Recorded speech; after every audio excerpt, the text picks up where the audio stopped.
ကျမတို့အိမ်မှာမကြာခဏလှုပ်ရှားတဲ့ထမင်းပေါင်းလေးချက်ပြပါမယ်နော်ပထမဆုံးကိုကြိုက်တဲ့အသီးရွက်တွေကိုအားလုံးတစ်ခိုက်စာစီလှီးဖြတ်ထားမယ်ရေဆေးထားမယ်နော်ကျမကတော့အခုပြထားတဲ့ဟာတွေအကုန်ထည့်ပေါ့နော်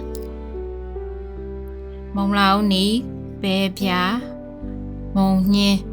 ပြီးတော့ပြားမှုသေးသေးလေးဖေဘီကောနေပေါ့နော်ပြီးရင်နောက်ခရမ်းညင်သည်ဟို၄စိတ်ခွဲထားမယ်ပြီးရင်ငုံဥပြုတ်ပြီးခွာထားမယ်ပြီးရင်ရှီတာကီမှုတွေကိုရေစိမ်ပြီးတော့မထူးမပါလေးလှီးထားပါမယ်ပြီးတော့လို့ရှိရင်ကျမတို့ကြက်သားကိုရင်ပုံသားတီးတန့်ကိုလှီးပြီးတော့ပဲငံပြားရည်ခရူးစီရိုးနဲ့ရောနှဲပြီးတော့ထားပါမယ်ပြီးရင်အဲ့ကြက်သားလေးကိုစီအနှဲငယ်နဲ့ကြော်ပါမယ်မကြက်တစ်ချက်လေးကြော်မယ်မကြက်တစ်ချက်ပဲလုပ်မယ်နော်ကျွတ်နေအောင်မကြော်ဘူးပြီးတော့လို့ရှိရင်အဲ့ဒီကြက်သားတွေကိုကျမမှုရှီတာကီမှုလှီးထားလေးထည့်ပြီးလုံးပါမယ်ကြော်လုံးပါမယ်ပြီးတော့လို့ရှိရင်ပဲပြားထည့်ပါမယ်ပဲပြားလေးတွေတုံးထားတာလေးထည့်မယ်ထည့်ပြီးတော့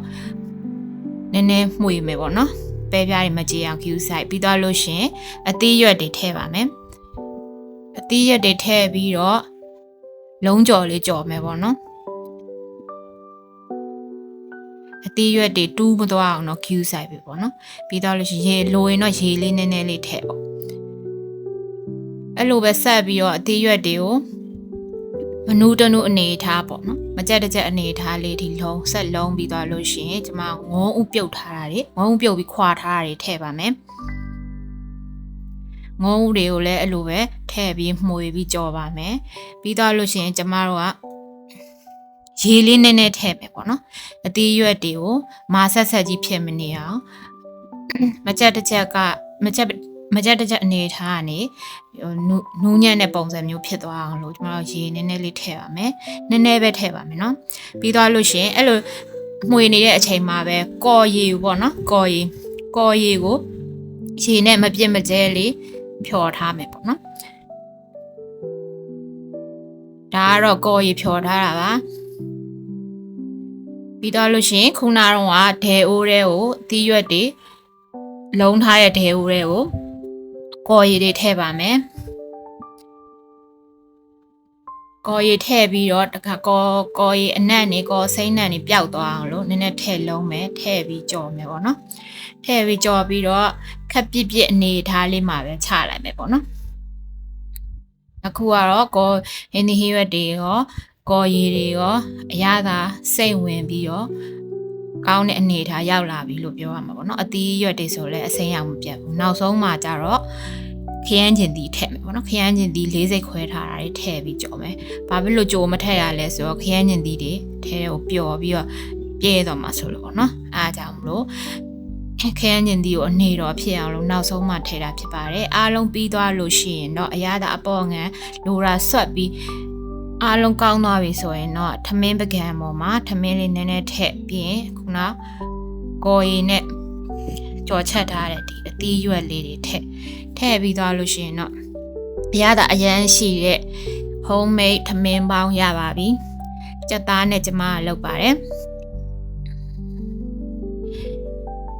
ငုံများထည့်ပါတယ်ငုံအရန်ကြိုက်တဲ့အတွက်ကြောင့်ပေါ့နော်ပြီးအသီးရွက်တွေလည်းစုံနေအောင်ထည့်ပါတယ်ပဲသီးလည်းထည့်ပေါ့နော်ပဲသီးလည်းအရန်ကြိုက်တယ်နောက်ခုကျတော့နောက်ကျမဒီဆက်ပြီးတော့ဒီထမင်းပေါင်းနဲ့တွဲဖက်စားတဲ့ကြက်သွန်ချင်လုံနီးလေးဆက်ပြောပြမယ်နော်ကြက်သွန်ချင်ကကြက်သွန်နီး၄-၅ လုံးလောက်ကိုပပလေးလှီးမယ်ပပလေးပြောင်းရုပ်သီးစိမ့်ကိုလည်းတီတီလေးရိုက်ပင်ရွှေအပ်သီးလေးတွေကိုပပလေးလှီးမယ်ပြီးရင်တမ်းမရရည်ကိုစမ်းမယ်ပေါ့နော်တမ်းမရရည်ရွှဲစမ်းမယ်ပြီးရင်ကြက်သားမှုန့်စားတမ်းမရရည်အဲ့၃မျိုးတဲ့နဲ့ပဲအဲ့ကြက်သွန်နီးနဲ့ငရုတ်သီးကိုနှဲ့မယ်ပေါ့နော်အဲ့ဒါကကျမဒီဗီဒီယိုရဲ့နောက်ဆုံးမှာအချင်းလုံနည်းပြောပြထားပါတယ်အဲ့အချင်းနဲ့တွဲပြီးစားမယ်ဆိုရင်ထမင်းမအရန်ကောင်းပါတယ်အချင်းအနီတွေထက်ငရုတ်စီတွေထက်ပိုပြီးကောင်းတယ်ပေါ့နော်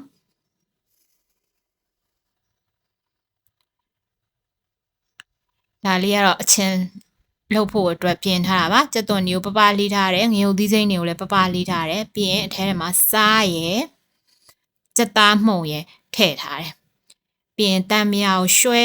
နေအောင်ဆမ်းမယ်တန်မြာချင်းချင်းလေးပြီးသွားပါပြီနှဲပြီးသွားလို့